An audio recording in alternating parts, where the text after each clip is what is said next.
Yo nací en Valencia, pero ahora ha dicho Ahora la sí. voz que está. Ahora. Bien, nada, simplemente deciros que yo soy de Albacete, aunque nací en Valencia, pero toda mi familia es de Albacete. Estuve 13 años dando clases en la Escuela de Diseño de Albacete, la Escuela de Arte, y ahora llevo 4 cursos, este es el cuarto curso aquí en la Escuela Superior de Diseño de Valencia. Y nada, desde que llegué aquí, bueno, en Albacete di un poco de todo, ¿no? Profesores de historia del diseño que estamos acostumbrados un poco, aparte en escuelas pequeñas, a dar de todo. En Albacete di historia del escaparatismo, del interiorismo, de la animación, de los dibujos animados, de la fotografía, de todo. Pero aquí en Valencia sí que es cierto que me he especializado en historia del diseño gráfico y en historia de la ilustración, porque tenemos un grado de ilustración, un itinerario, que este año serán los primeros egresados. Entonces, pues estoy ahí un poco también. Y bueno, pues la ilustración y el cartel, pues imaginaos la relación que tienen, tan evidente. Así que bueno, pues este curso, como he dicho antes, nace de uno que impartí en la Academia La Central hace un año y pico, no me acuerdo, que Isabel Campi Ostras, asistió casi y dos. 2 años ya, ¿no? Sí, hace ya tiempo, sí. Y ella asistió y amablemente pues creyó que podía ser interesante y vamos a arrancar. Bueno, deciros que todo el material que yo voy a presentar y a proyectaros, yo os lo voy a pasar por correo. Creo que si no tengo vuestros correos, me los hacen llegar enseguida y al acabar yo haré un PDF y os mando el material para que tengáis todas las imágenes, el acceso a todos los enlaces, etcétera. Bueno, vamos a empezar con una pequeña introducción. Voy a ver si soy capaz de mover la barra esta aquí, porque a mí, así. Bueno, una pequeña introducción y unos antecedentes sobre el mundo del cartel. Me gusta a mí mucho empezar a veces con definiciones y, bueno, la palabra cartel es una palabra de origen occitano, es una etimología curiosa. Y como veis, bueno, pues la primera acepción un poco nos da ya la clave, ¿no? Lámina, generalmente de papel, en la que hay inscripciones o figuras y que se exhibe con fines informativos o publicitarios. Todo lo que viene detrás, pues son otro tipo de acepciones, pero es la primera un poco la que nos da la clave de esta forma de comunicación gráfica que, bueno, mucha gente piensa que es o que ocurrió desde siempre, pero como sabéis, pues tiene prácticamente una fecha de nacimiento más o menos concreta a la que vamos a hacer referencia. He querido traeros aquí 3 o 4 citas de personas fundamentales, ¿no? Luego va a haber también citas, pero ya de cartelistas y de ilustradores y artistas, pero bueno, creo que Satué, un indiscutible de la historia del diseño gráfico en España, dice que el cartel publicitario, por la condición dinámica de su función, por su sagaz sentido de lo inmediato y ductilidad para captar los matices más fugaces de la vida moderna, clave esa expresión vida moderna, se erige en expresión indiscutible y genuina de una época. Una época que quizá está terminando.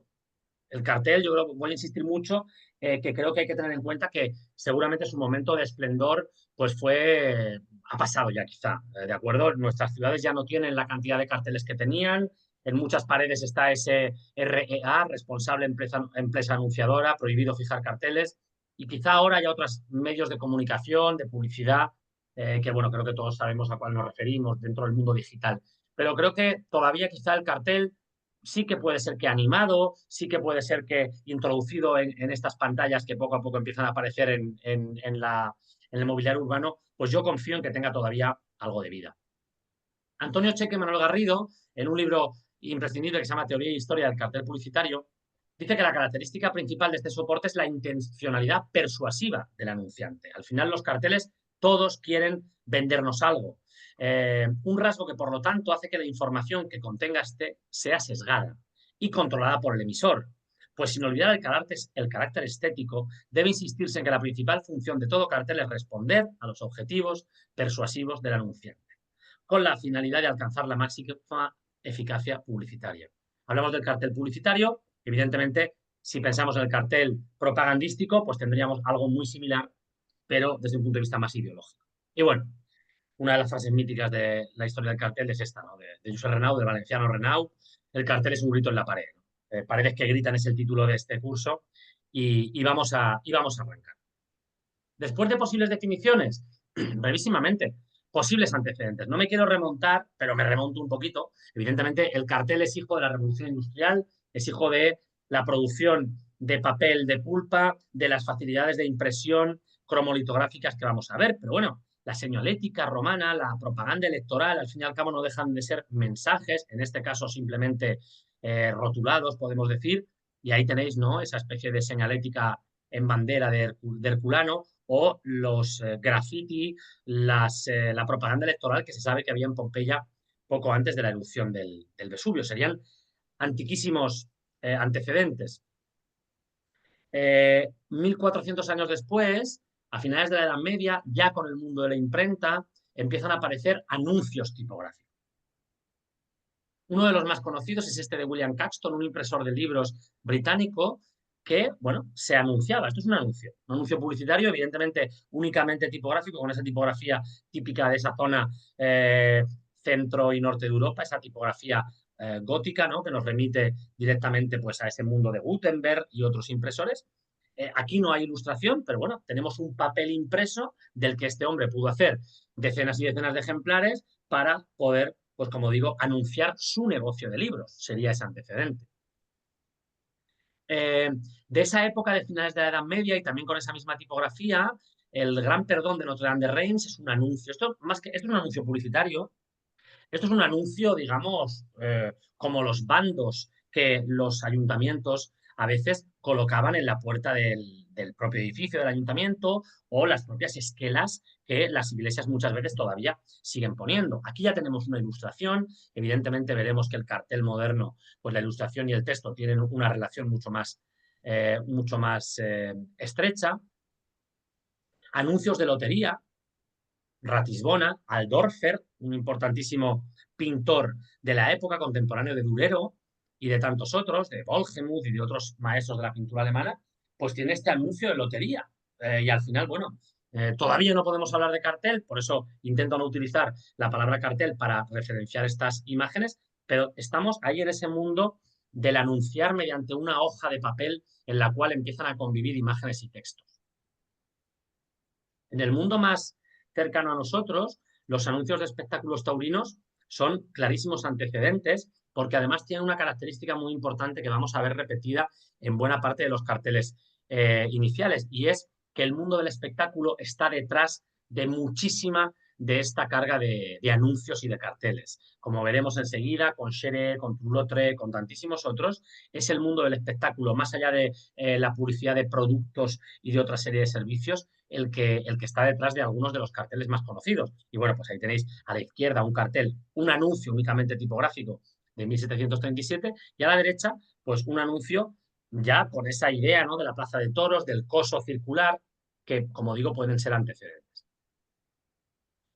La propia Declaración de Independencia de los Estados Unidos, que fue impresa con tipografías de Caslon traídas o llevadas por Benjamin Franklin desde Inglaterra hasta Estados Unidos, pues puede ser vista como un antecedente de un anuncio tipográfico. Se hicieron miles de impresiones y se colocaron en multitud de lugares en Estados Unidos.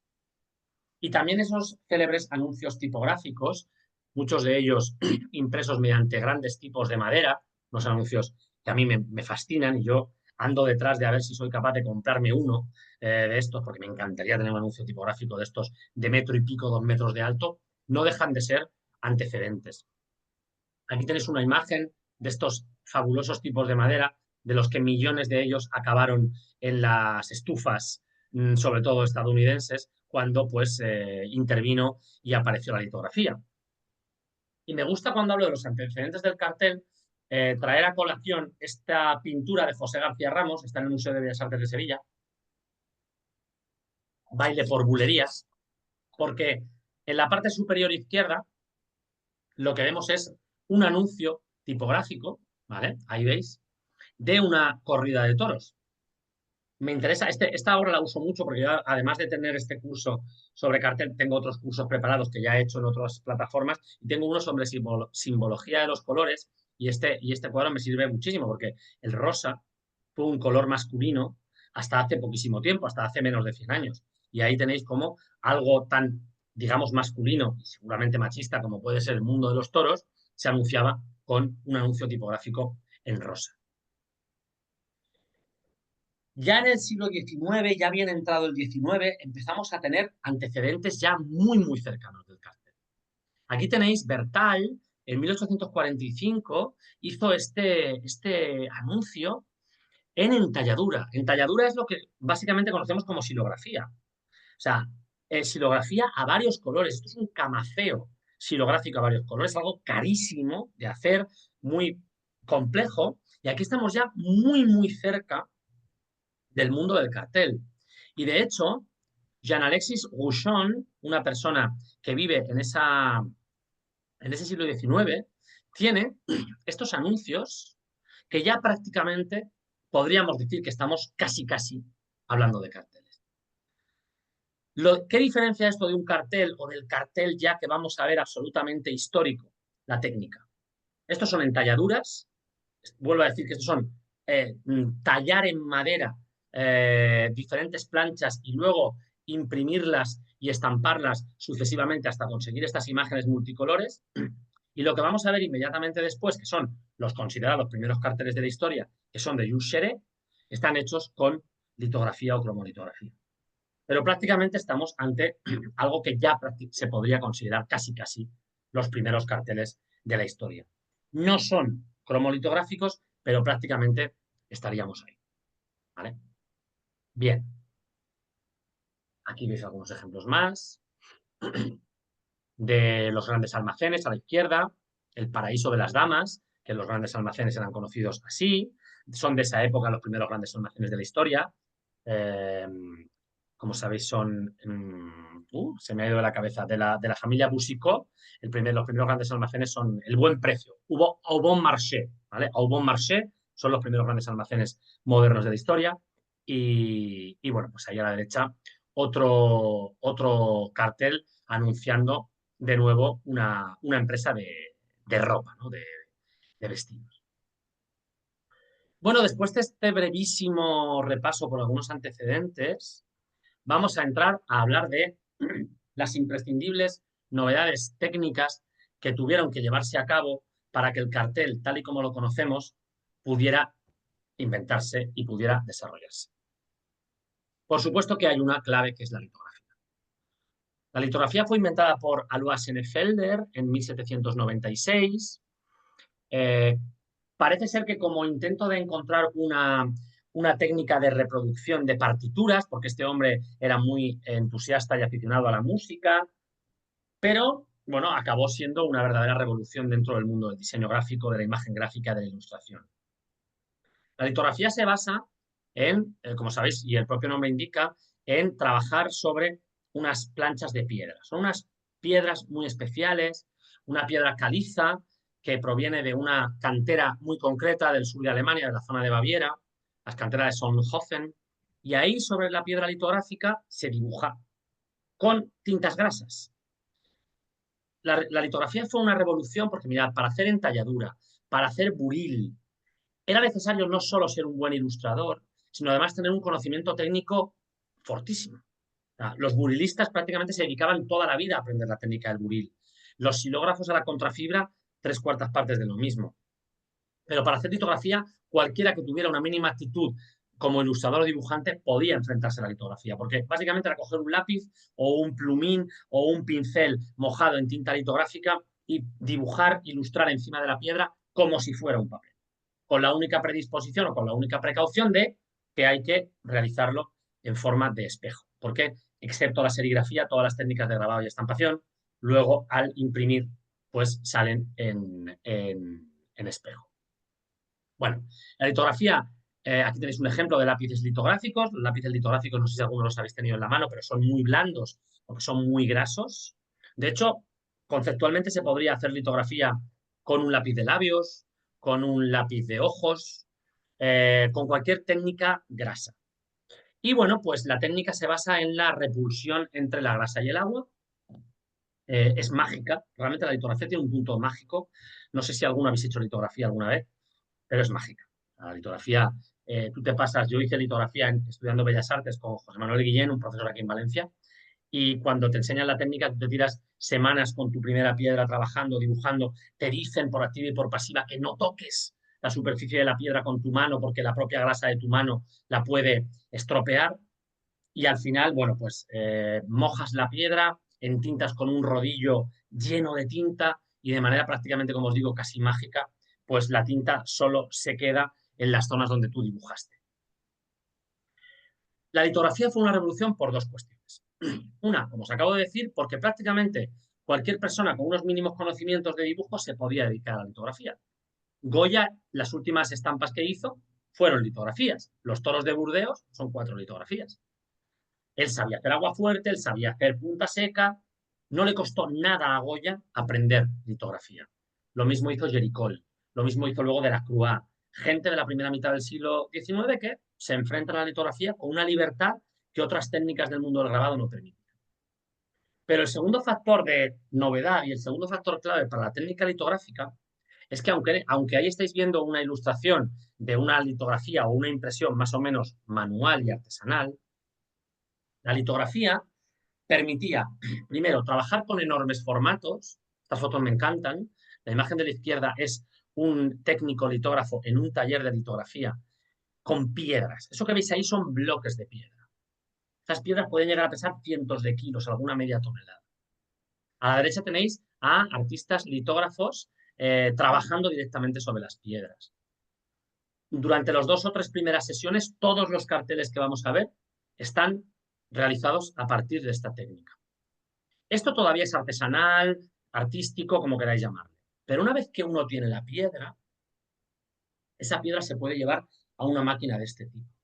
Estos son unas imprentas, unas prensas de grandes carteles en París. ¿Por qué es tan importante la litografía? ¿Por qué la litografía dio pie al cartel moderno? Porque la litografía era muy fácil de industrializar su entintado e impresión.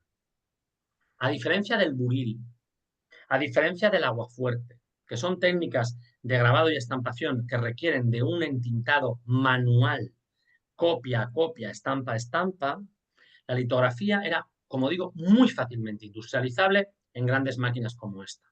Estas máquinas funcionaban con rodillos, máquinas de vapor con rodillos. Un rodillo moja la piedra, otro rodillo pone tinta, otro rodillo pone el papel, otro rodillo ejerce presión, otro cuarto rodillo se lleva el papel. Si la máquina está engrasada, el rodillo del agua está húmedo, el rodillo de tinta nunca le falta y a la máquina la alimentas de papel, esta máquina hace miles de impresiones al día. Miles. Y esto fue una revolución, evidentemente. Esta foto me parece fabulosa y maravillosa. Ahora, ¿qué ocurría con la litografía? La litografía, esta foto es un poco mentirosa, porque lo que está haciendo esta prensa es imprimir cromolitografía. La litografía imprimía un color. Cada piedra imprimía un color. En las piedras siempre se dibujaba con tintas negras, como veis ahí en este gatito. Siempre se dibuja con tintas negras. Pero luego, cada piedra daba, como digo, una única tinta. Bien, 30 y tantos años después de que Senefelder inventara la litografía como tal, Engelmann, otra persona de esta zona, digamos, fronteriza entre Francia y Alemania, desarrolla la cromolitografía, la litografía a color. La litografía a color se basa en la idea de que si yo quiero conseguir una imagen multicolor, lo único que tengo que hacer, lo único, esto es muy complejo, es generar distintas piedras, cada una de las cuales imprima un tono. ¿De acuerdo? Ahí tenéis 2 ejemplos de cromolitografía.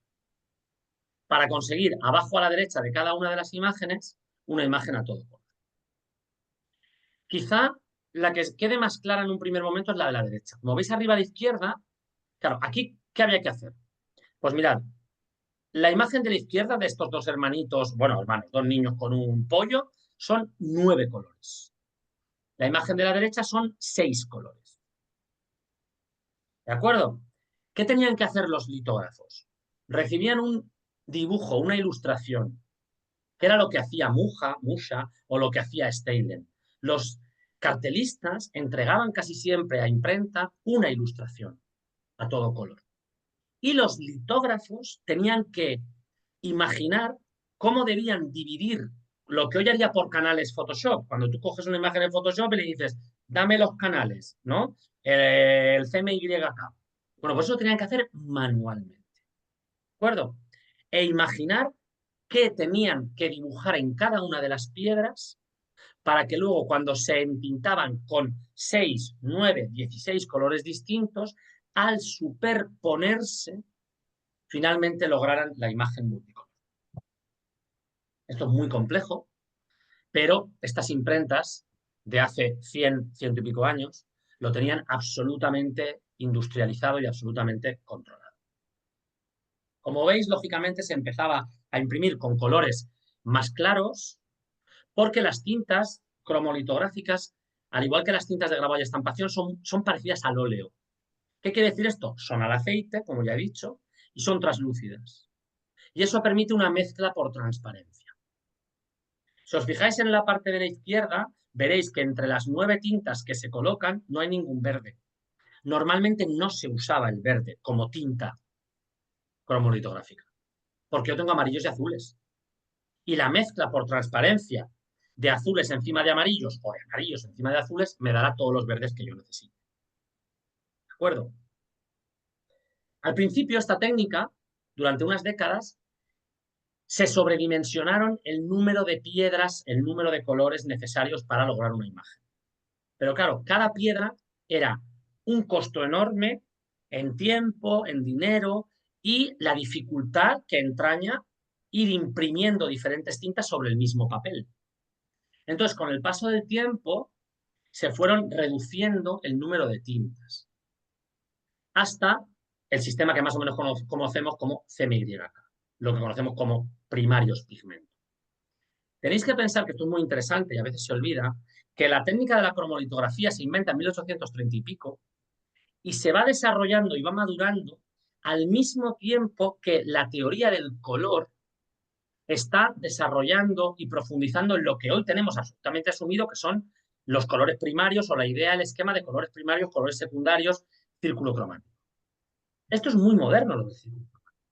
Pensamos en que los colores primarios están ahí desde siempre y no es verdad. El círculo cromático es una construcción mental que es de herencia newtoniana. Tú a Velázquez, a Rembrandt, a Leonardo da Vinci, a Miguel Ángel, tú le enseñabas un círculo cromático y ellos no entendían qué era eso. Tú le hablabas a esta gente de colores primarios y colores secundarios y ellos no entendían qué era eso. Entonces, el desarrollo de la teoría del color y el desarrollo de la cromolitografía fueron casi en paralelo, hasta culminar en el concepto CMYK. O sea, con el mínimo de colores, con el mínimo de piedras, lograr el máximo de tonos. Por una cuestión de rentabilidad económica. ¿De acuerdo? Pues bien, la cromolitografía es una revolución. Una revolución. Las ilustraciones de las enciclopedias de repente son a color. Los planos y mapas de repente son a color. De repente son a color todos. Quiero decir, las ilustraciones de las enciclopedias se podían colorear a mano. Los planos a veces se coloreaban a mano. Pero de repente tienes planos impresos industrialmente a color. Ahí tenéis Venecia, en las guías de viaje. Abajo a la izquierda tenéis una lámina de Roberts del redescubrimiento de Abu Simbel. Y, por supuesto, desde el punto de vista que a nosotros nos interesa, la publicidad en revistas, las cubiertas de revistas y otras publicaciones periódicas y los carteles no hubieran sido igual sin la cromolitografía. ¿De acuerdo? Bien. Como curiosidad simplemente, que quizá bueno, son de estas cosas que yo a mis alumnos, como esto lo estoy explicando justo ahora a mis alumnos de Historia de la Ilustración y del diseño gráfico, pero yo les cuento que, hablando de esto, que ahora hay muchos niños, chavales, que están empezando sus colecciones de cromos. Cromo significa color. Y llamarle a esas pequeñas imágenes, hoy en día autoadhesivas, cromos, viene precisamente de que antiguamente eran cromolitografías. Y esto es una cosa muy bonita porque uno, los cromos los colecciona y los pega en una publicación que sabéis que se llama álbum. Álbum significa en blanco. Álbum viene de algo en latín. Entonces, en la publicación, en el librito en el que no hay ninguna imagen, en el librito que está en blanco, en el álbum, yo coloco mis cromolitografías, mis cromos, ¿vale? Bueno, la cromolitografía, como digo, fue impresionante, porque aquí os he traído, hay unas cuantas diapositivas con más texto, Yo las tenéis ahí, haced el uso que queráis de ellas cuando las recibáis. Claro, pues mirad, la calidad era espectacular, la rapidez, ¿vale? Miles de copias en pocas horas, el tamaño, el tamaño. Mirad estas piedras de las que hemos visto. Pero esto es un cartel de una piedra. Pero había carteles de 3 piedras, como multipáginas. Había, o sea, perdón, del tamaño, de la dimensión. Había carteles de 6 metros de altura, de 6 por 3. Había carteles de 18 metros cuadrados, carteles de 9 metros cuadrados. Esto muchas veces se nos olvida el impacto de estas imágenes, que por desgracia se han perdido casi todas, pero cuando pensamos en un cartel, mis propios alumnos del grado de gráfico piensan en imprimirlo en un DIN A3 o en un DIN A2, perdón. Ahora es que vamos a ver ejemplos, ¿eh? Es que hay carteles enormes. Esto es el cartel estándar, ¿eh? Este cartel de un tamaño de 100 y pico por 80 y pico está el cartel estándar de la época. Había carteles que eran 3 veces eso que veis ahí, 6 veces eso que veis ahí. Esto es algo que se ha perdido, ¿no? Bueno, el color, evidentemente. El papel era un papel distinto al papel de periódico. Era un papel que, aunque estuviera pensado para ser puesto en la calle, pensar que el papel de periódico, ¿cuánto tiene que durar un periódico? Un día, ¿no? Lo que se dice, el periódico del día mañana envolverá el bocadillo de atún. El papel de periódico es un papel malísimo, en principio. El papel del cartel no es un papel que deba perdurar, porque eran carteles pensados para ser colgados en la calle, pero sí que unas semanas. Entonces el papel era mejor, más satinado, con más brillo y las imágenes eran muy impactantes. Además, estéticamente y conceptualmente, como veis ahí, pues la página del periódico era hasta entonces donde se habían visto algunas imágenes, muchas veces en blanco y negro. Esto es una cosa enorme que permite un territorio, como veis, expresivo propio. Y el cartel va a empezar a tener sus preocupaciones estéticas y esto es muy importante. Hay cartelistas de los que vamos a empezar a hablar ahora mismo que en su momento fueron más reconocidos y más prestigiosos que algunos de los pintores que hoy en día visitamos en los museos. ¿Vale? Lo que hoy llamaríamos ilustradores comerciales o diseñadores gráficos, firmaban sus creaciones, cosa que muchos diseñadores gráficos ahora no se firman, ¿vale? Muchos carteles que vemos en la calle no van firmados y entonces no. Entonces era inviable encontrar un cartel sin firma porque los cartelistas fueron figuras de referencia, de prestigio. Me gusta siempre acabar esta parte con este cuadro, que este cuadro se titula El ojalatero, porque el personaje del cuadro teóricamente es esa persona que está arreglando esas hojalatas, pero este cuadro es precioso. La gente salía a ver carteles. Las imágenes inundaron las calles. Antes del cartel, si una persona quería ver imágenes a color, tenía que ir a una iglesia o a un museo. Las imágenes eran propiedad exclusiva de los poderosos, fueran religiosos o laicos. Con el cartel, las imágenes inundan la calle y la gente sale a pasear, el flaneur, el paseante francés de la segunda mitad del 19, sale a ver carteles. No solo a enterarse de las últimas novedades, a disfrutar con los carteles. Luego será con los escaparates. El escaparatismo vivirá una etapa dorada años después, ya en el siglo XX. Hoy en día, esto ha pasado a la historia. La gente ya ni sale a ver carteles ni sale a ver escaparates. Enciende el móvil y se pone a ver productos en Amazon o en Temu o en la página web que sea. ¿Vale?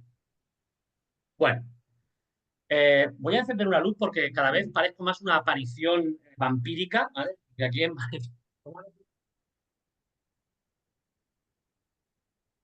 No estoy en la habitación mejor iluminada de mi casa, pero bueno. Bien. Bueno, ay, perdón. Vamos a ver. Los padres del cartel. Ahí tenéis al que está considerado a dos de los grandes padres del cartel, pero sobre todo vamos a empezar con el más alto.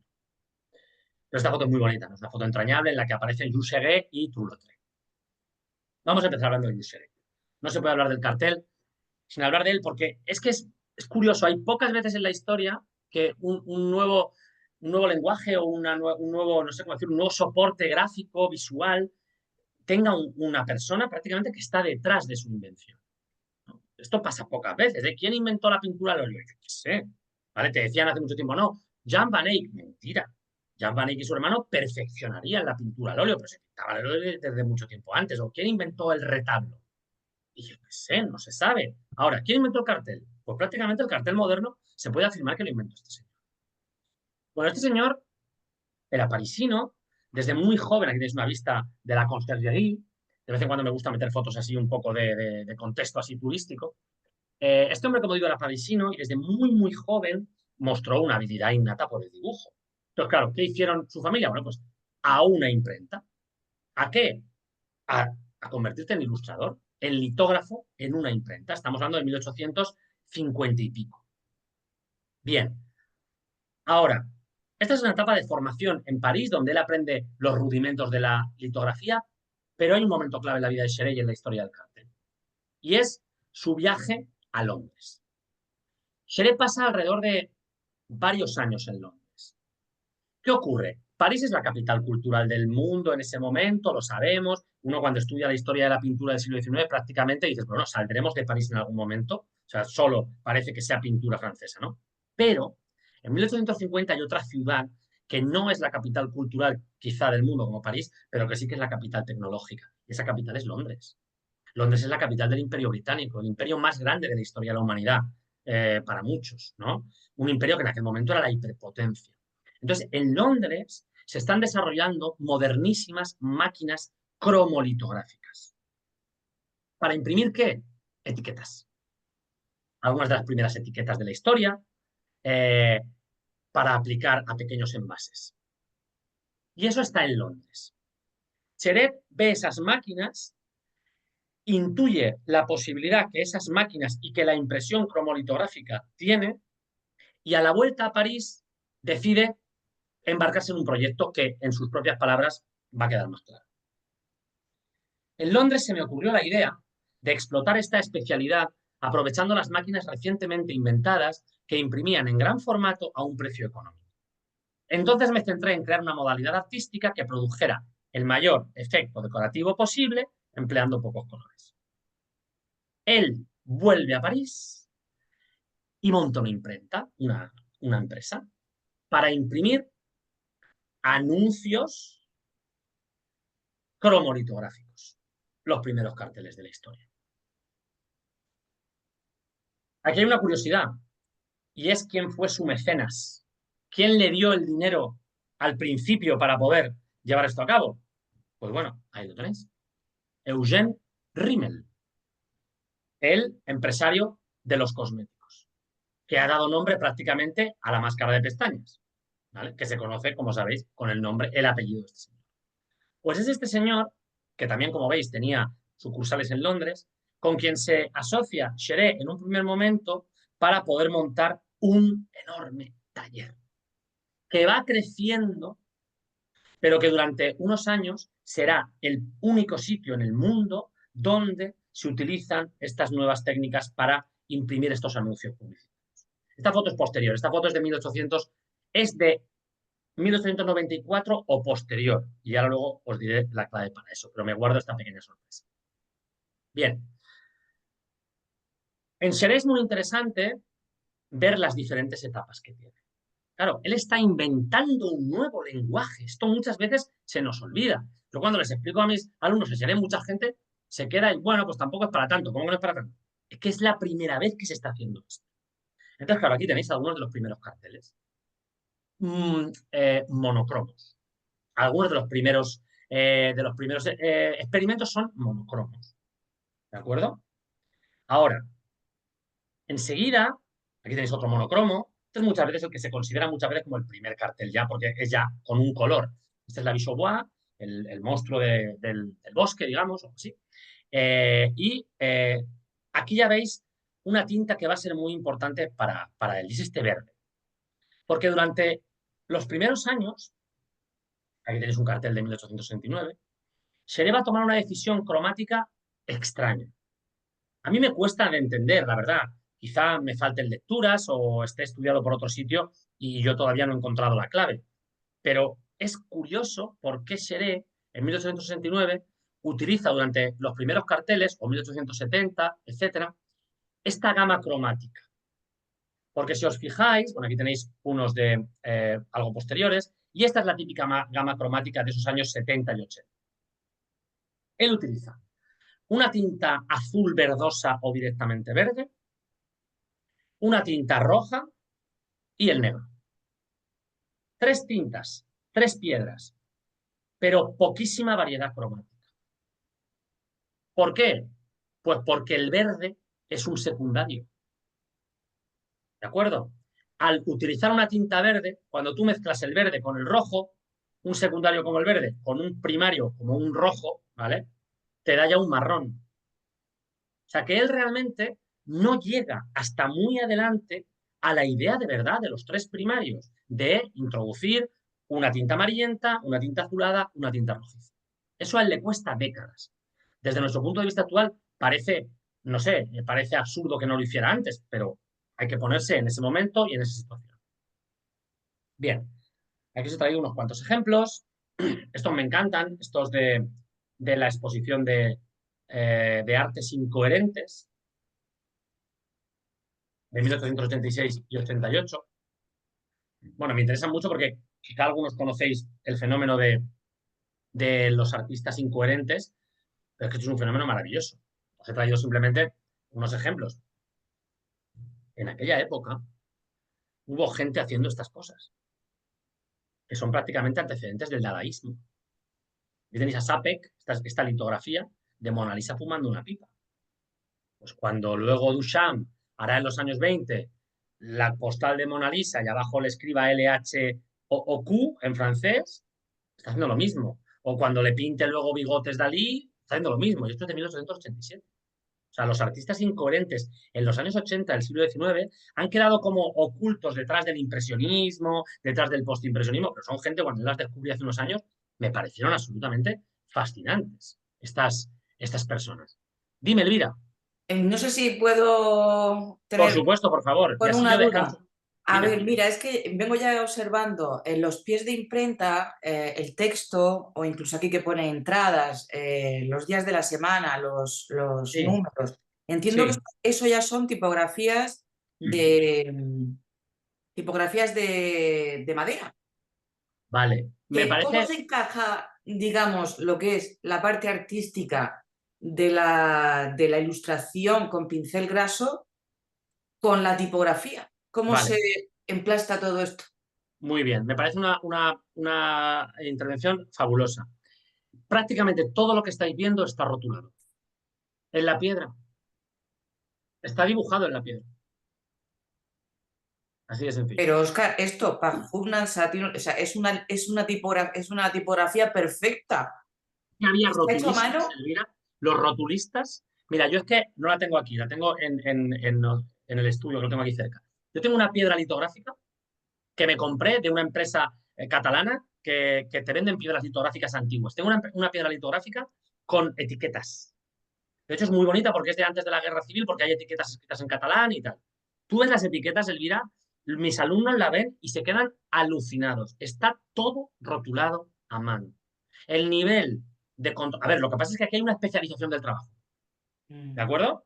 De hecho, los ilustradores, los creadores de los carteles, muchas veces dejaban el espacio en blanco, donde tenía que ir la rotulación, lo que claro. llamamos tipografía. Pero es rotulación. Y había rotulistas especializados en, ¿usted qué necesita? Una palo seco perfecta, se la hago. ¿Usted qué necesita? Una tipografía con remate humanística, se la hago.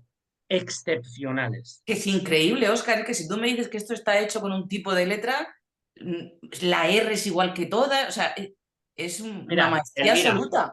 Elvira, el año pasado aquí en la escuela hubo una exposición maravillosa de uno de los últimos estudios de diseño gráfico tradicionales de Valencia. Lo que se pusieron fueron las artes finales de folletos, logotipos, panfletos de los años hasta los años 80 y 90 del siglo pasado. Todo hecho a mano. Todo. Como mucho a veces utilizaban, que eso fue una revolución, y algunos diseñadores gráficos lo sabéis, el letraset, que fue una revolución cuando surgió la segunda mitad del siglo XX. Eso está rotulado a mano, Increíble. ¿vale? Pero muchas gracias por la intervención, porque quizá era una cosa que me iba a fijar más en otras cosas, pero rotulado, ¿vale? Porque Gracias, además, Oscar. ¿sabes lo que ocurre? Mira, de hecho, mira, si vuelvo para atrás, muy rápidamente, perdonad que no quiero marearos, ¿ves ahí? ¿Ves que está ahí? ¿Que está la rotulación? Sí, sí, yo pensaba que lo que son las, ¿Ves que pues está esto, ahí? o sea, lo que es la tipografía hecha a mano, pues sí, es, pero algo tan pequeño como No. un pie de imprenta, como los días de la semana, que es que parece una tipografía que tecleamos hoy día en el ordenador. Digo, ¿Sabes lo jolín, que ocurre? qué Que de maestría. otra manera, ¿cuál era la otra manera? Tener que hacer una composición tipográfica tradicional, metálica o de madera, y que eso tuviera que pasar por una cuarta o quinta impresión en vez de litográfica. De verdad, el rotulista cogía la piedra y copiaba todo al revés, con plantillas. A veces se pueden utilizar plantillas, no pasa nada, ¿eh? Todos hemos tenido las típicas reglas estas con plantillitas para hacer ¿no? los cajetines de las láminas de dibujo técnico. Bien, tú te ayudas de tu plantilla, tú te ayudas de lo que haga falta, pero va rotulado, ¿de Muchas acuerdo? gracias, No, Óscar, hombre, por resolverme la duda. a ti por la intervención. Mira qué bonita esta de Leonardo. ¿Veis la firma ahí? ¿Qué potencia tiene de cheleta ahí en medio? ¿Qué diseñador gráfico ahora se permite poner una firma así de potente? Paco, tú que has trabajado en estudios, vamos, te la tiran, ¿no? No te, vamos, mirad qué potencia tiene la firma. Estaba con las artes incoherentes. Mirad qué locura, ¿eh? Esto es un álbum de litografías que se llama Primo Abrilesco, así como de broma. Cuando se habla de el cuadrado negro sobre fondo blanco, o del cuadrado blanco de Malevich, o del rojo, amarillo y azul de Rodchenko, como los primeros monocromos de la historia, mirad, combate de negros dentro de una cueva en mitad de la noche. Todo negro. La broma visual. Primera comunión de jóvenes chicas cloróticas en un tiempo nevado. Todo blanco. 1897, ¿eh? ¿Y cuando se habla del famoso 3 minutos 44 segundos, ¿vale? De esta obra, digamos, conceptual del Black Mountain College? Mirad, marcha fúnebre compuesta para los funerales de un gran hombre sordo. Un pentagrama sin nada, ¿vale? O sea, estamos hablando de un ambiente de modernidad y de radicalidad excepcional, que yo cuando lo descubrí hace no demasiado dije, ¿esto? O sea, esto como nos estudia como antecedente del Dada, o esto es arte conceptual. Es que esto es arte conceptual, si lo pensáis, ¿vale? Bien. Bueno, y como por si alguien quiere, ya enlaces, ¿vale? Hay muchísimos enlaces en el material. Isabel me pidió que introdujera muchos enlaces de donde vosotros pudierais rascar más allá de eso. Entonces, ahí tenéis, por ejemplo, todo el álbum. Tenéis ahí el álbum Primo Abriles de Alphonse Allais, porque es curiosísimo. Bien, ahora, volvemos a Seret. Llegamos alrededor de 1890 y aquí se produce una evolución en su obra muy evidente. Hay una segunda etapa en la cual hay dos grandes cambios. Uno, la influencia de la pintura rococó es cada vez más evidente.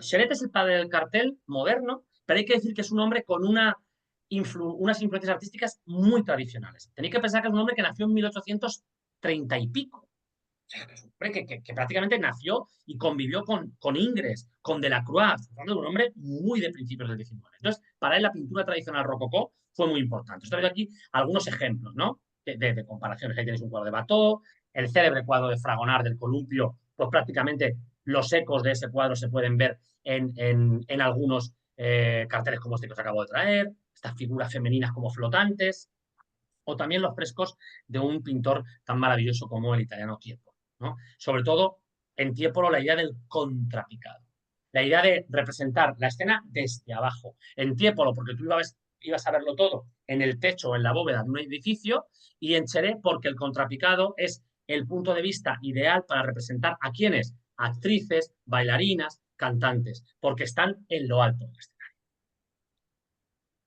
Y además, lo que hay es un cambio radical cromático. Estamos en 1889, 1890, la idea del color, de los colores primarios ya está absolutamente establecida y Cheret la aplica. ¿Y entonces qué hace? Pues meto un amarillo, meto un rojo, meto un azul. Si quiero meto otra cuarta tinta o a veces no, porque la superposición de esas tres tintas totalmente saturadas dan ya un marrón oscuro que te puede servir usualmente como negro. Y aunque predominen, como veis, los colores más o menos primarios, si uno quiere un verde, como en la parte de abajo de la derecha de esta guirnalda de flores, pues el verde me sale por superposición del amarillo y del azul. Si yo quiero un naranja, lo tengo como en el guante de la chica por superposición del amarillo y el rojo. Y si quiero violetas, morados, lilas, me aparecen por superposición de colores. Y los carteles logran, ahora sí, un atractivo visual maravilloso.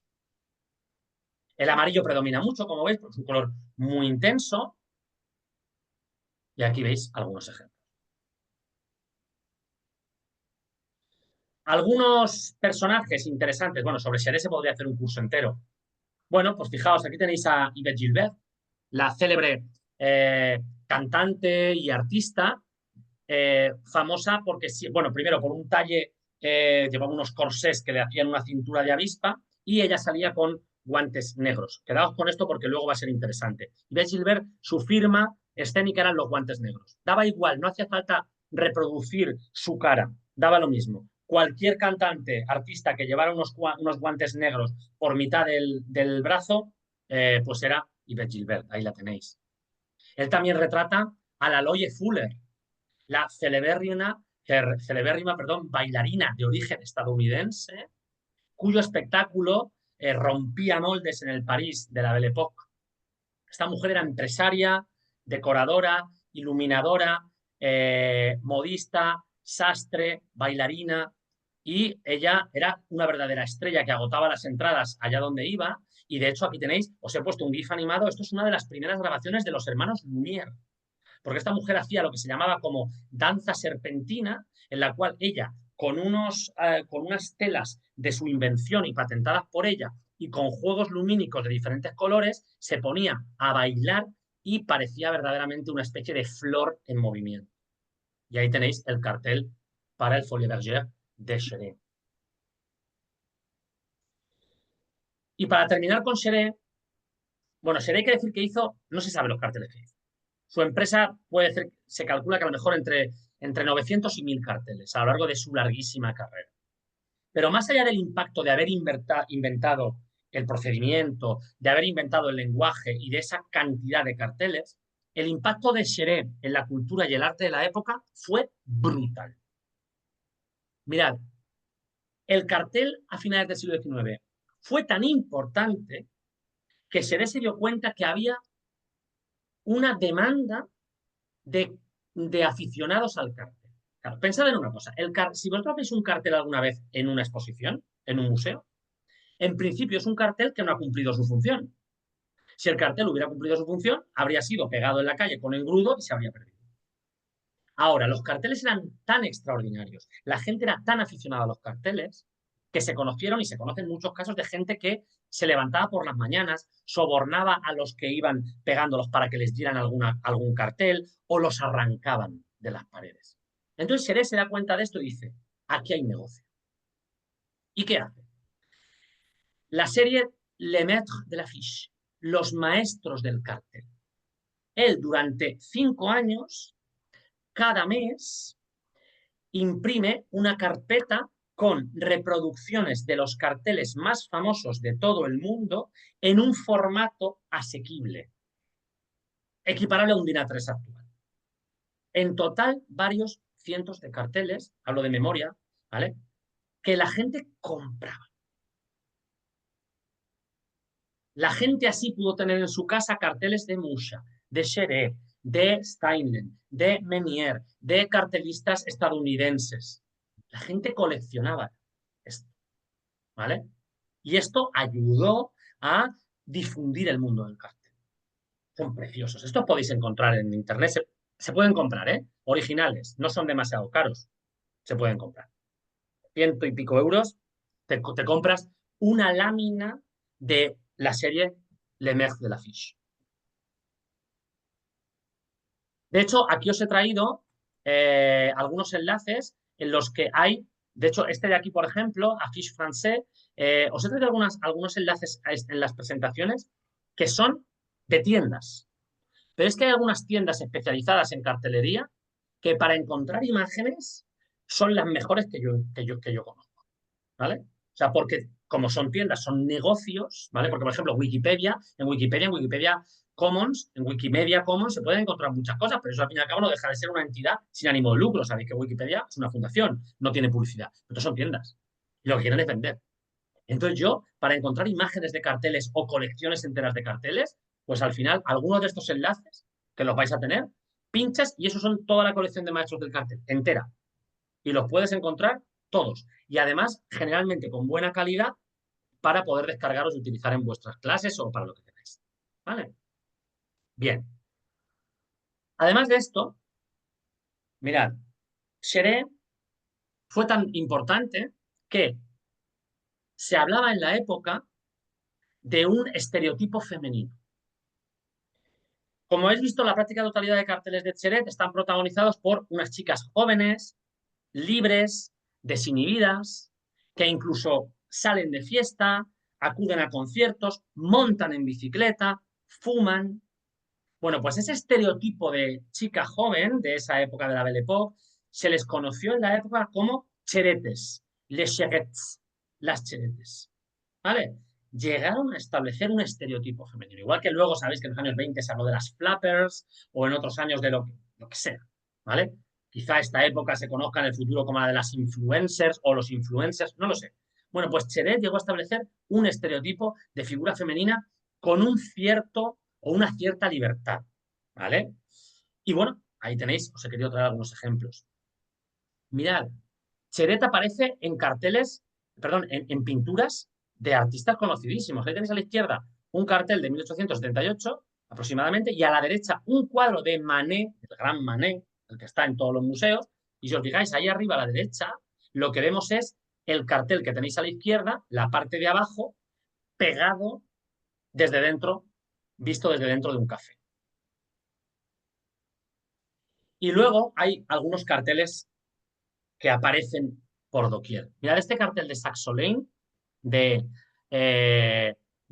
Chere tiene decenas de carteles para Saxo Lane, que era una marca de bidones de petróleo para las lámparas de gas. Pues mirad, ¿habéis visto la imagen que os he puesto antes de el estudio de Chere? Ahí está el cartel, este en concreto. Por eso he dicho antes que esa foto es de después de 1894. Me encanta esta. Mirad, una sala de conciertos en la cual, al bajarse el telón, prácticamente toda la superficie del telón está llena de carteles de Xerez. Mirad que esto casi era un monopolio. Si os fijáis, no sé si veis el cursor, pero veis el recuadro es del cartel que estamos hablando. El de debajo del recuadro, justo el de la esquina, es el de Yvette Gilbert, de los guantes negros que hemos visto antes. Prácticamente todos los carteles son de Xerez. Fijaos hasta qué punto Xerez llegó a ser importante. Esto, si tuviéramos esta clase, este curso en directo, yo aquí lo que haría sería enseñaros directamente ese cartel, porque ese cartel lo tengo en casa, lo tengo aquí al lado, en la habitación de al lado, y bueno, pues fue un regalo que me hicieron mis compañeros de la Escuela de Arte de Albacete hace ya unos años, y lo llevo a clase, lo enseño, y yo tengo uno de estos carteles de Saxo Lane. Como veis, es de buen tamaño y es un cartel de tamaño mediano, del tamaño estándar. Y bueno, pues evidentemente cuando yo lo llevo a clase y la gente puede acercarse y ver cómo es el cartel y ver los cuños que tiene y ver cómo está trabajado, pues es una verdadera maravilla. Insisto, eh, aquí os lo tengo que enseñar ahí, pero bueno, deciros que lo veo todos los días y me entusiasma. Huysman, importantísimo escritor de la época, autor de A Contrapelo y de otras, crítico de arte, dijo: recomiendo limpiarse los ojos, quedándose un buen rato delante de esas vallas donde estallan las sorprendentes fantasías de Xerez. Esas fantasías de colores tan ágilmente dibujadas y tan vivamente pintadas. Hay 1000 veces más talento en el más modesto de esos carteles que en la gran mayoría de los cuadros que he tenido la triste suerte de comentar. Este nivel tenía Xerez en 1880, antes de hacer este tipo de carteles. Bien, pues hemos hablado de los padres del cartel. Pues lógicamente, si hablamos de Xerez, en esa foto estaba el pequeño pero gran hombre Tour-Lautrec. Bueno, poco que decir de él desde el punto de vista artístico. natural de Albi, en el sur de Francia, familia noble. De hecho, si pensáis, sus apellidos son dos topónimos. Toulouse es la capital de la región donde está Albi, ¿vale? Lo que antes se conocía como Midi-Pyrénées, pero lo que pasa es que los franceses le cambian el nombre a las regiones cada 2 por 3. Y Lautrec es el nombre de un pequeño pueblo. O sea que él tenía, digamos, su apellido es el topónimo de donde provenía su familia, una familia eh, noble. De hecho, bueno, pues esto es muy difícil saberlo, pero sabéis que él tiene unos problemas de salud.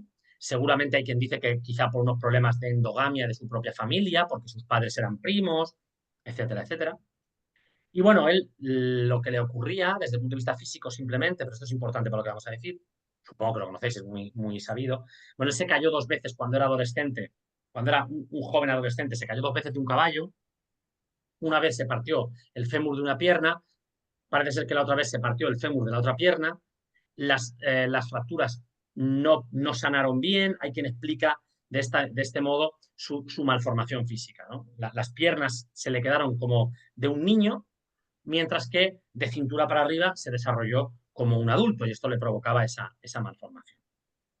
Malformación importante porque cuando él se traslada a París, a ganarse la vida como pintor, él se refugia en el mundo de la noche. Como sabéis, aquí lo tenéis y de perfil.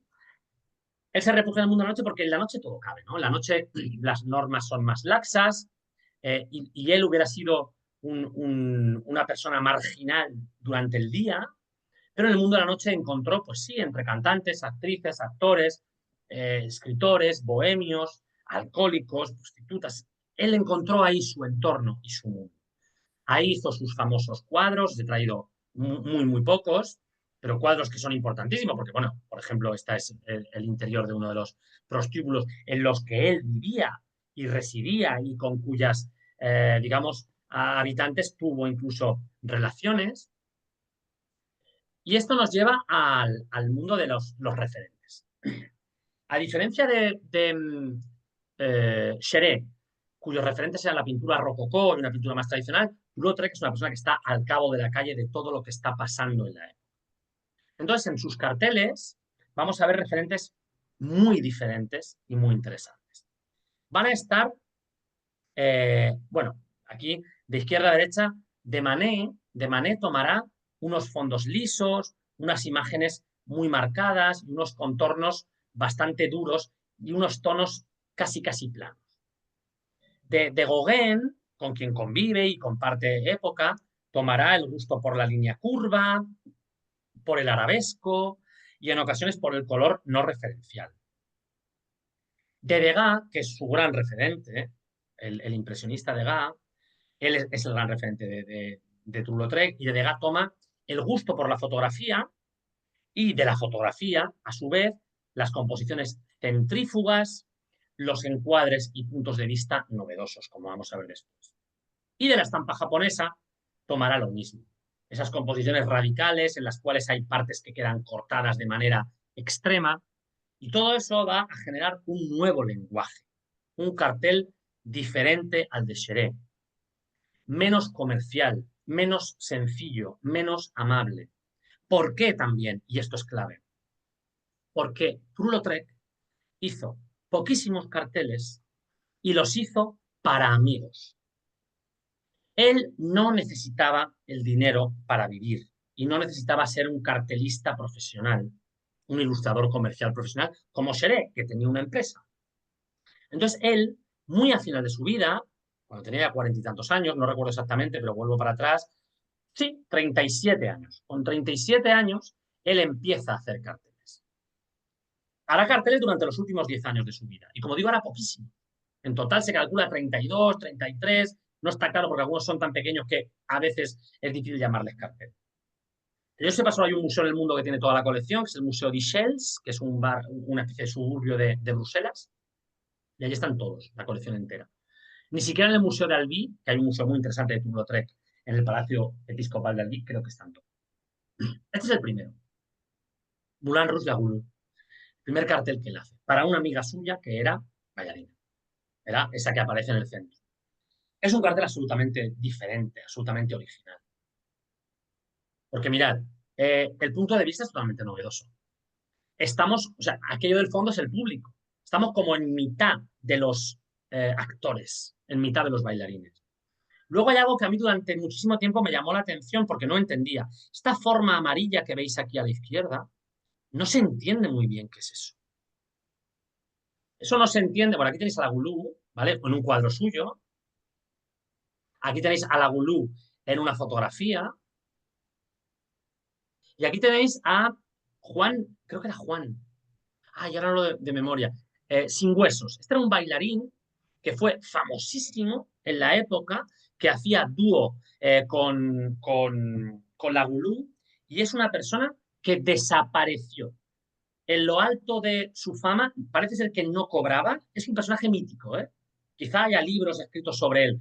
Él no cobraba, no lo hacía, decía que por gusto, se llamaba, creo que era Jean Senso, Juan sin huesos, porque hacía un baile como si fuera una especie de él tenía una elasticidad tremenda, y luego un momento que desapareció del mapa, pero desapareció, que no se sabe dónde está, no se sabe dónde murió, no se sabe qué fue con su vida.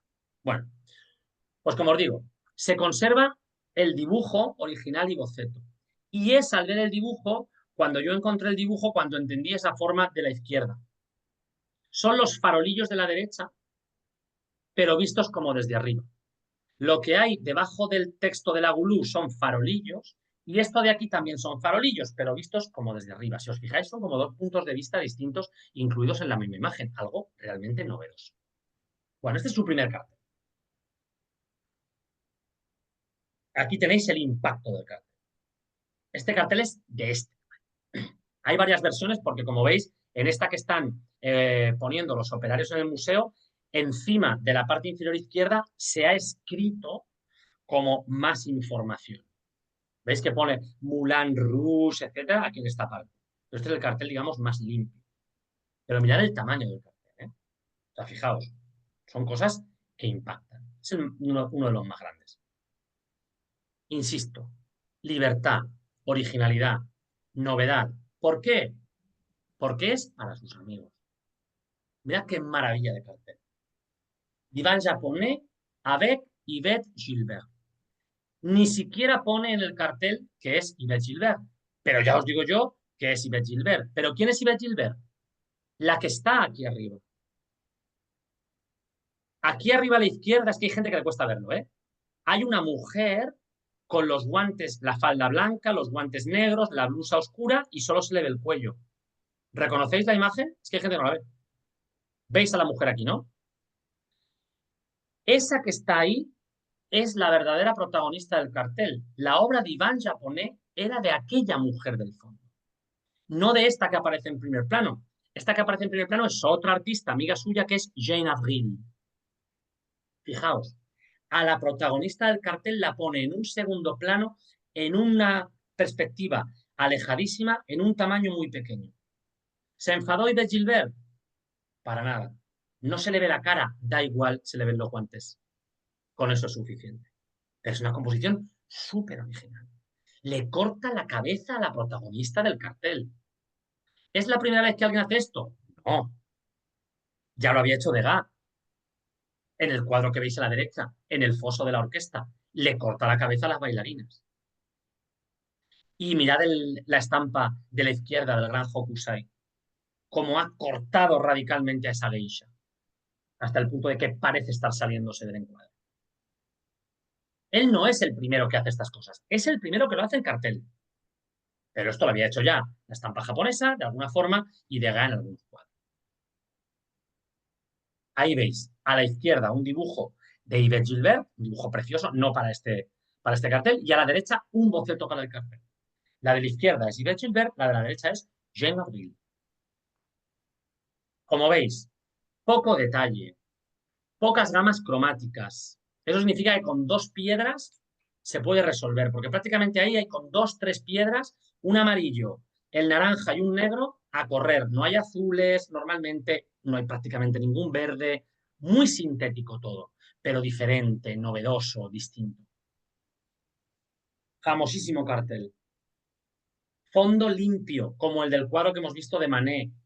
prácticamente tintas planas, si exceptuamos la serpiente que parece estar atacando a la mujer, pero no es una serpiente que le ataque.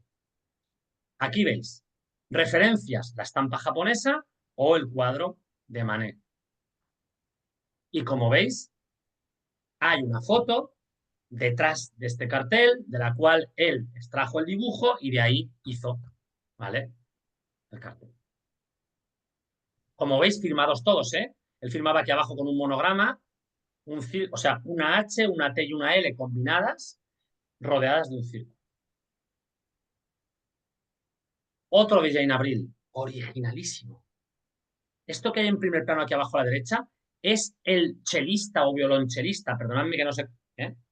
Y el mástil del instrumento se convierte en el marco que rodea y que vuelve. De nuevo, hay una foto, hay un boceto. Este tipo de pasos en los cuales estas mujeres se levantaban la pierna hasta prácticamente la cabeza, parece ser que era la típica manera de bailar. Tiene varios para el dramaturgo, actor y empresario teatral Aristide Bruant, que iba siempre así, con una capa negra, una bufanda roja, el sombrero negro y un palo, porque lo que lleva es un palo, lleva una estaca. Esta era, digamos, la estética de Aristide Bruant. Ahí tenéis. Carteles para amigos. Otro amigo, Víctor Joss, ¿de acuerdo? Un amigo para quien hace, ¿vale?, este cartel para una de sus novelas, Babilón de Alemán. Mirad el juego con la perspectiva, los cambios de tamaño y allí arriba al fondo, los 3 soldados con la cabeza cortada. Un momento, que vuelvo aquí. Anne-Marie Sauvage es una de las grandes historiadoras del cartel, dijo: Lautrec es considerado, más allá de su tiempo y de toda frontera, el maestro absoluto del cartel, pues con sus mejores piezas en este ámbito abandona el campo de la pintura, de la ilustración o de la estampa por el universo del signo, abriendo la puerta de la modernidad para la cartelística. ¿Qué nos está diciendo esta mujer? Que los carteles previos, algunos de los de Seurat, según esta historiadora, no dejan de ser ilustraciones con un rótulo o pinturas con una pequeña información textual, mientras que los mejores carteles de Toulouse-Lautrec, según esta mujer, rompen esa característica más ilustrativa o pictórica para convertirse en verdaderamente signos. El impacto de Toulouse-Lautrec es enorme. Mirad, en este cuadro de Picasso de 1901, pintado poco después del suicidio de su amigo Casagemas, ya en plena etapa azul, y al que yo pues hace un tiempo le dediqué un capítulo en un libro, mirad lo que hay al fondo, en esa pared de una habitación parisina, un cartel de Toulouse-Lautrec de 6 años antes, el cartel de la bailarina británica o estadounidense, no recuerdo, Mae Milton. Ahí lo tenéis reproducido, un elemento metapictórico. La imagen dentro de la imagen, el cartel dentro del cuadro. Muy bien, pues vamos avanzando y claro, no podemos hablar del cartel sin hablar del modernismo. Alguien puede decir, bueno, pero Toulouse-Lautrec y Seurat no son modernistas. Esto es muy difícil, ¿eh? Esto es complejo de decir qué es modernismo y qué no es. Evidentemente conviven con el modernismo. Seurat sobrevive al modernismo. Seurat es que muere en 1930 y pico, creo que es, con 90 y tantos años. Ahora, el modernismo más puro, llamémosle Art Nouveau, etcétera, etcétera, digamos, supera a estos dos padres del cartel que hemos visto.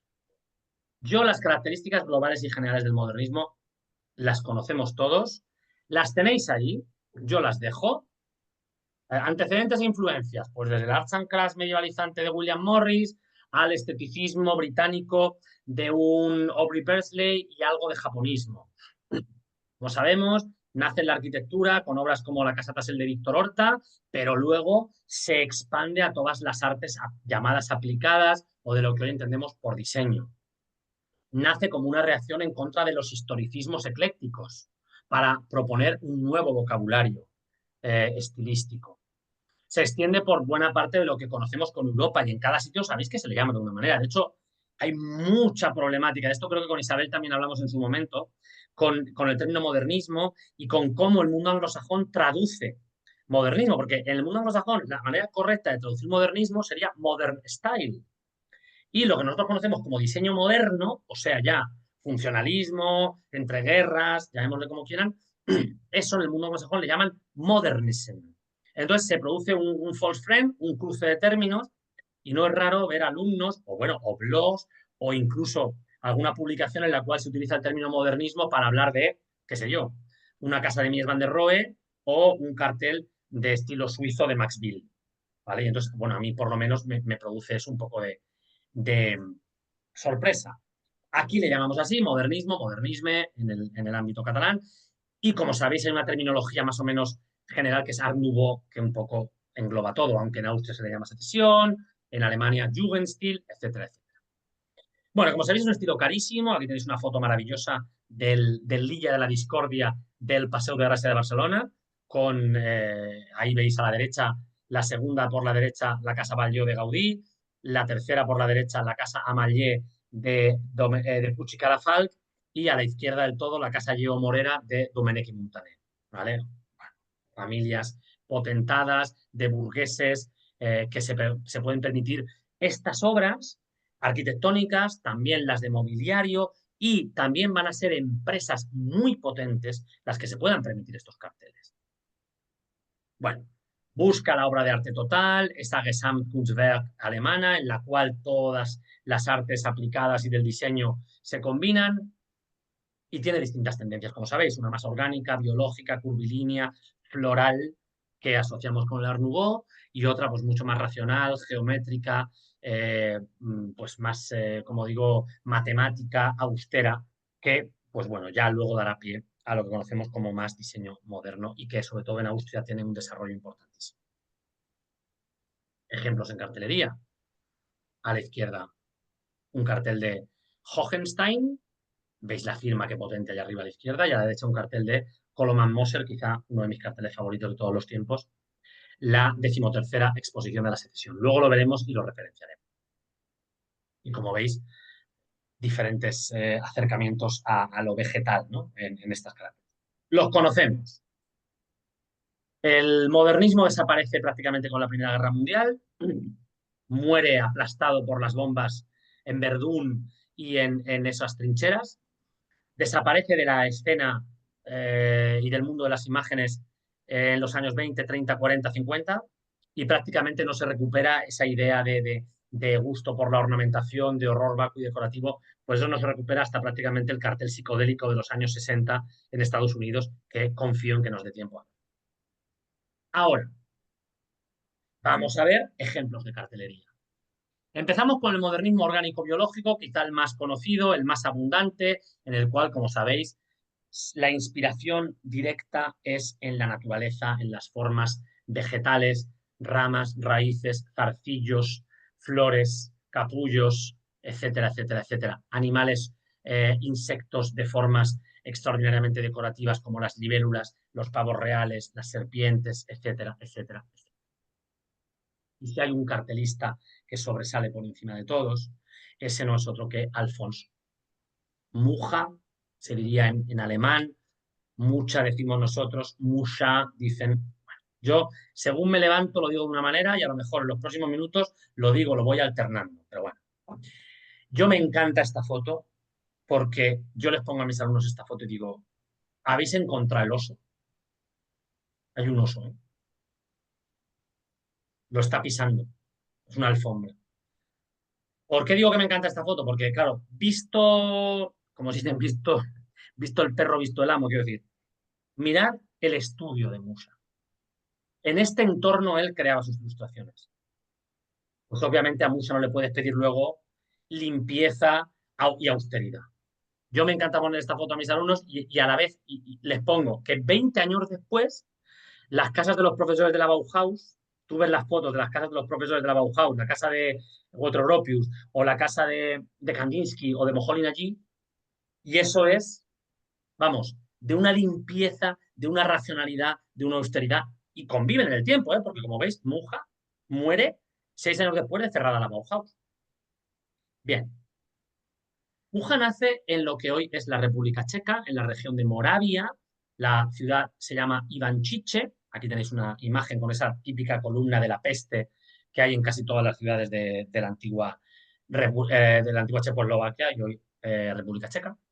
Pero claro, eso era parte del imperio austrohúngaro de la época, de finales del siglo, bueno, de la segunda mitad del XIX, de 1860. Entonces él se forma en un ambiente germano. Él estudia y trabaja en Múnich, también en Viena, evidentemente en Praga, entonces en un ambiente muy, muy germano. Finalmente se decide trasladar a París. En París está unos años sobreviviendo, no digo malviviendo, pero sobreviviendo. Daba clases de dibujo, hizo alguna ilustración en alguna revista, fue amigo de gente como Gauguin, ¿de acuerdo? Pero no era el Mucha que conocemos. La historia del Mucha que conocemos quizá ya la conozcáis, pero no me puedo resistir a comentarla. En las Navidades de 1894, en diciembre de 1894, la célebre actriz francesa Sarah Bernhardt, que en aquel momento era, pues bueno, pues comparable a cualquier gran actriz que se os ocurra hoy, Julia Roberts, la que sea, decide estrenar una obra en el Teatro del Renacimiento, en el Teatro de la Renaissance, obra de título Gismonda. Resulta que el encargo entra en la imprenta Le Mercier, en el último momento. Tan en el último momento que parece ser que en la imprenta no quedaban ilustradores trabajando porque estaban de vacaciones. Y Mucha se encontraba allí ayudando a un amigo a acabar unas pruebas, pasaba por allí. No era parte, digamos, trabajaba en la imprenta, hacía algunos trabajos esporádicos, pero no era, digamos, ilustrador de plantilla. No sé si me explico. En un momento normal, un mes antes, el encargo no hubiera sido para Mucha, hubiera sido para otro. Pero entra el encargo y Mucha está allí. No es ningún chaval, tiene ya 34 años. Le cae el encargo. Y en unos días, Mucha hace esta maravilla. El cartel Gismonda. Os traigo un detalle. Una maravilla. Un cartel alargadísimo. Este cartel es el doble de grande de los que yo os he estado enseñando hasta ahora.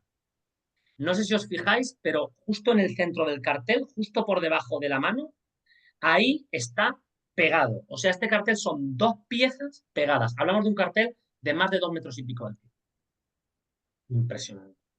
El 1 de enero de 1895 el cartel se pega en las calles de París, anunciando la obra. Y Mucha se convierte de un día para otro en una celebridad. Tal es así que Sarah Bernhardt lo contrata para que durante los siguientes años le haga en exclusiva todos los carteles para sus obras en París. Carteles como Medea, Lorenzaccio o La Dama de las Camelias. Esto crea un estilo. El impacto de Mucha en el cartelismo de aquella época es extraordinario. Es que prácticamente genera un estilo. Un estilo de detalle excepcional, de dibujo exquisito. Un estilo protagonizado en el 90 y pico % de las veces por unas jóvenes idealizadas de belleza, de inspiración medievalizante que parecen salidas de un cuento de hadas. De hecho, parecen elfas, ninfas, náyades. Y luego, una cosa que fue muy importante, unos detalles decorativos que se alejaban un poco del medievalismo que estaba ya muy visto. O sea, el medievalismo ya de herencia gótica ya estaba muy visto en esa época. Pero claro, aquí si os fijáis, Mucha está imitando unos mosaicos de origen bizantino de teselas doradas. Esto fascinó, ¿vale?, a las personas. Porque además, y esto es algo que yo desconocí durante años, porque cuando uno ve estas imágenes de estos carteles, no se da cuenta de cómo son los carteles. Hace unos años, en la calle Arenal de Madrid, hay un sitio donde hacen de vez en cuando exposiciones, fui a ver una exposición de Mucha. Y me encontré con que estos carteles estaban impresos con tintas metalizadas. Y me explotó la cabeza. Ahí a la izquierda veis una tinta dorada, ¿vale? Y a la derecha, las estrellas del fondo de ese cartel que veis, que en esta imagen parecen grises, son plateadas. O sea, imaginaos el nivel de lujo de imprimir a todo trapo con varias piedras y todo eso que veis ahí en amarillo, ocre, eran realmente teselas doradas. Estamos hablando de un lujo impresionante. Como digo, esto convierte a Muja en una persona importantísima. Y durante los siguientes 15 años va a tener un éxito impresionante. Va a tener tanto éxito que muchas veces los carteles de Muja lo que se anuncia es secundario. Esto, aquí hay expertos en publicidad. Esto es muy curioso. Porque, mirad, en los carteles de Cheret más o menos estaba claro. Y vamos a ver aquí carteles de los que jabones Marie Claire. Y hay un jabón. Chocolate Nestlé. Se ve la tableta de chocolate. Ahora, Mónaco Monte Carlo. Yo esto se lo pregunto a mis alumnos y se tiran minutos y ninguno sabe explicar o decirme qué anuncia esto. Nos queda muy poco tiempo, os lo digo yo. El tren. La línea de ferrocarril entre Mónaco y Monte Carlo. Y aquí está esta chica rodeada de flores que parece venida de una primavera eterna anunciándonos el tren. Daba igual. Los anunciantes lo que querían era el impacto de un Muja en la pared, de un Muja en la columna de cartelería, para que la gente se acercara a mirar el cartel, se acercara a mirar el Muja y luego ya se interesara por lo que iba a estar anunciando. Hasta el punto de que había ilustraciones de Muja que se reutilizaban. Mirad, queda muy poquito, yo voy a terminar a Muja, ¿vale? Si alguien se tiene que ir, lo entiendo, se está grabando. Yo acabo a Muja y en Muja nos quedamos, ¿vale? Pero por lo menos no quedarnos así con la palabra en la boca. Mirad esta ilustración maravillosa, ¿eh? Este perfil de esta especie de Galadriel, ¿no? De dama élfica, con esas joyas medievalizantes. A la izquierda, un calendario, ¿vale? Y a la derecha, fijaos, es un cartel del Zodiaco. Pero mira, Elvira, este es el cartel al que le falta todavía la rotulación. ¿Lo ves? Porque ese cartel luego podía ser usado y rotulado de diferentes maneras. ¿De acuerdo? Fijaos el juego del pelo. El cabello es fundamental en Muja. Prácticamente en los próximos cartelistas que veremos el próximo día, el pelo, el cabello es la firma. Uno ve un cabello femenino de Muja y sabe que es de Muja. Esto no es realista, esto es figurativo porque es cabello femenino, pero esto no es realista. Esto es lo que se conoce como coup de fouet o latigazo ornamental. ¿De acuerdo? Curiosidad etimológica. Cuando yo leo que en francés esto es coup de fouet y eso es latigazo, yo digo, uy, ¿y el fouet catalán tendrá algo que ver? Efectivamente. Mira, se ríe Isabel. El fouet catalán se llama fouet porque es alargado, porque es una fusta. No todos los salchichones son así. Los salchichones en otros sitios son más gruesos. Es el catalán el alargado, con forma de fouet de látigo de fusta. ¿Vale? Sin más. Cuando ya es la hora de cenar, se me empiezan a ocurrir cosas gastronómicas. Mirad el cartel de Job. Es un cartel pequeño, pero es un cartel. Yo cuando vi, esta es una foto mía hecha con el móvil porque este día me pilló sin cámara. Yo cuando vi ese cartel con la tinta dorada dije, ¿esto qué es? Esto es excepcional. Claro, Muja fue tan importante como cartelista que se convirtió en un artista global. Se le encargan joyas. Estas son las joyas que le carga el joyero Fouquet, uno de los joyeros más importantes. Estas joyas estuvieron expuestas en la Exposición Universal de París de 1900, el momento culminante del Art Nouveau. El éxito fue tal de estas joyas de Muja. Aquí tenéis otra. Esto es un brazalete y un anillo. Lo que hay a la izquierda es un anillo, ¿eh? O sea, el anillo, te pones el anillo y el anillo está enfrentado al brazalete. Pues bien, un año después, cuando acaba la exposición, Fouquet le encarga el diseño global, la Gesamtkunstwerk, la obra de arte total, de diseñar toda la joyería de Fouquet en una de las calles más céntricas de París, muy cerca de la Plaza de la Concordia. Aquí tenéis, esta es una foto de época de la joyería Fouquet.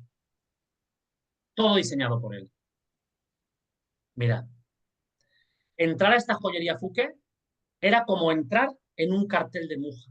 Debía ser como una especie de experiencia multisensorial, virtual, de entrar en una especie de cartel de Muja. Esa joyería estuvo ahí durante 20 y tantos años, en el periodo de entreguerras, las modas cambian, ya he dicho que el Art Nouveau es absolutamente arrasado desde el punto de vista estilístico, está de moda otros estilos más racionalistas, más cercanos al Art Deco, y esto se desmonta, por desgracia. Por suerte, este hombre, este empresario, sabía que tenía una verdadera joya y dona todos los elementos de la joyería que se podían salvar al Musée Carnavalet, el Museo de la Historia de París, que está en el barrio del Marais, en París. Y hoy se puede visitar la reconstrucción. Podemos entrar, asomarnos, esto está dentro del museo, asomarnos a la fachada y entrar en el interior de esa joyería que está absolutamente reconstruida. Mirad qué espectáculo. ¿Veis el pavo real? Pues arriba hay otro. A falta de un pavo real. Bien, para conocer la obra de Muja y profundizar, hay una fundación. Muja estuvo incluso olvidado. Bueno, Muja al final de su vida, claro, el Art Nouveau pasa de moda. Entonces él en los años 20 ya se vuelve a Praga, va a vivir el resto de su vida en Praga se va a dedicar a la pintura, va también a hacer diseños para vidrieras de la Catedral de San Vito y se va a dedicar a un enorme ciclo de pintura historicista que se llama la epopeya eslava. Bueno, durante décadas, ni siquiera en la República Checa, Muja estuvo bien considerado. Claro, pensad en ese momento de éxito del estilo internacional, del estilo suizo, Bauhaus, Muja es un cortocircuito mental. Ahora, con la posmodernidad, con los años 80, 90, a Muja se le recupera.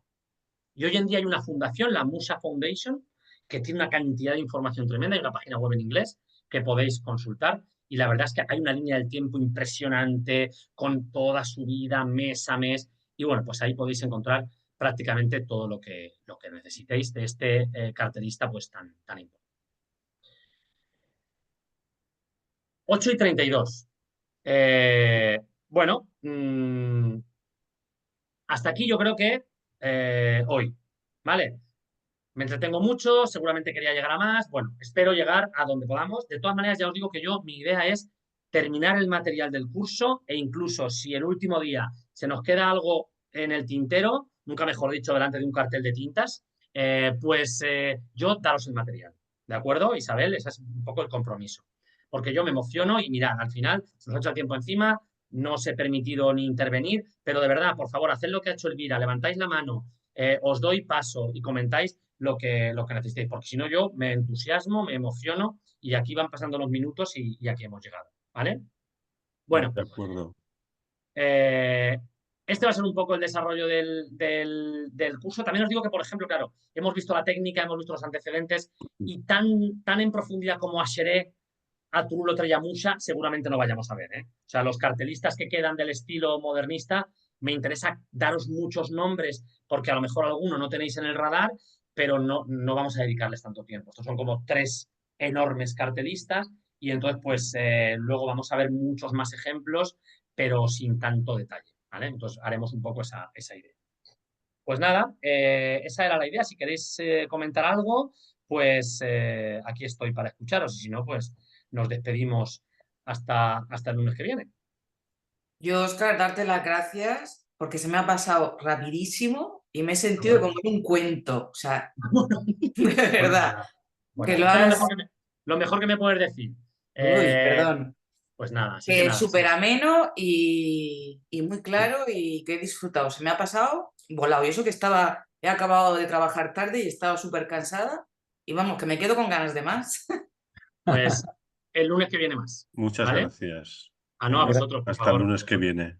Hasta el lunes. Y de verdad, por favor, animaos a intervenir. Somos poquitos. Cuando hay una cosa de estas con 20 personas, pero estamos 4 o 5 personas, entonces de verdad que, por favor, animaos que así pues también se enriquece. Por ejemplo, eso si Elvira no dice eso, yo son de esas cosas que das por supuesto, que está claro que todo eso es rotulado y no queda claro, ¿vale? Y me lo salto y os quedáis o no lo explico. Así que muchas gracias a ti, Elvira, por la intervención.